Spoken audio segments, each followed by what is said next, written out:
Ito ang bacalao. Ito yung mamahalin na isda. Ayan na. Mamahalin ito na isda. Yung bang kailangan mo ibabad sa tubig bago iluto. Ang tawag dito is bacalao. Ito yung mga preserve. Ito yung Natural nga ana-ana miya. Manon 9.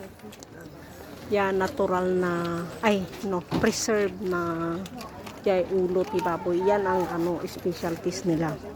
Mga preserve ito. Ito yung ginagawang soup. Yung sinusop nila. Yan, mga tainga, mga preserve ito. Ayan, honey.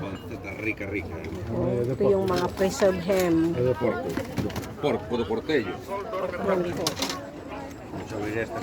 No. Ito yung mga specialties nila dito sa Spain. Lakong. Laki ng keso. Laki ng keso. Ito yung chorizo nila. Chorizo.